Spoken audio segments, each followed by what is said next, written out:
Good evening. An estimated $14 billion worth of new transmission infrastructure is planned for Alberta over the next decade. Now, the province says the growth is to meet an increasing demand for electricity. New lines and upgrades to existing ones are in the works for our area. As Kim Smith reports, that leaves many landowners wondering how they'll be affected.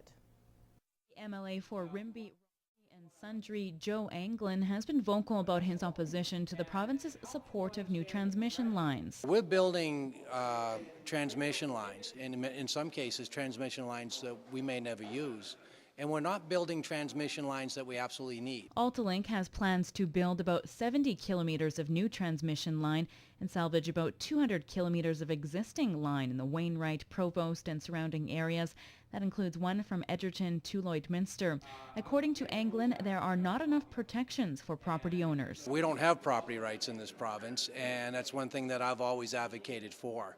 But not only do we not have them, we're losing more and more of those property rights. The Alberta Utilities Commission is an independent body that regulates the utilities sector. What we do is to consider landowner concerns that relate to environmental or social or economic concerns.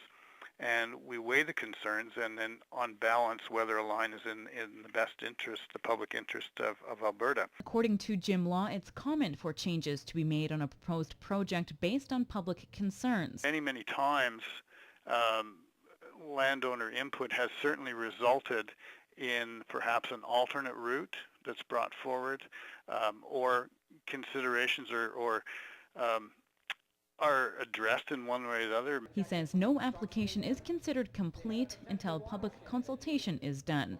However, Anglin says it's not always easy for landowners to make their concerns heard. The onus of proof has always been on the companies to prove it, except you and I and your listeners do not have the ability to go to these hearings and fight these big companies. Kim Smith, Newcap News. It's an international march to help end violence against women and girls, one man-sized step at a time.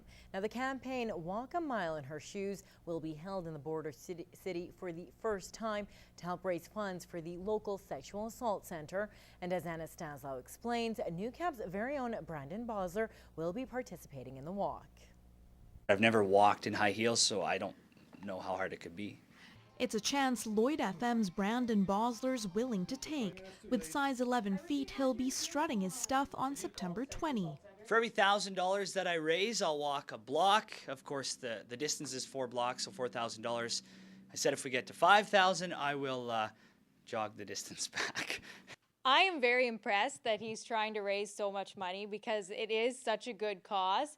I'm not quite sure he will be able to actually do the task of walking in high heels. The goal for Walk a Mile Lloydminster is to raise $25,000. 11 teams have signed up so far, but more are needed. Basler says it's a worthwhile cause. Of course, maybe not everybody knows somebody who's been a victim of sexual assault, but you know, it's one of those touchy things where I think we can raise some money and some awareness to help them.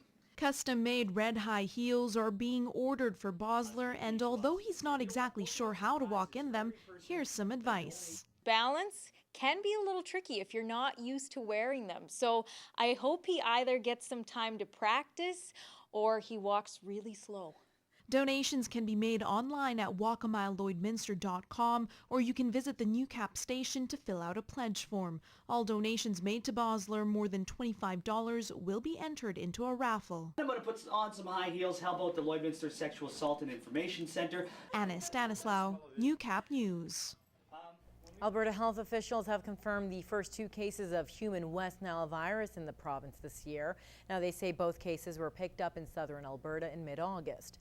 A man and a woman, both between 40 and 55 years old, have the less serious form of the mosquito-borne virus. Alberta's chief medical health officer urges people to wear insect repellent, long-sleeve shirts, and light-colored clothing when outside. Now, symptoms include fever, chills, nausea, vomiting, fatigue, skin rash, swollen glands, and headaches.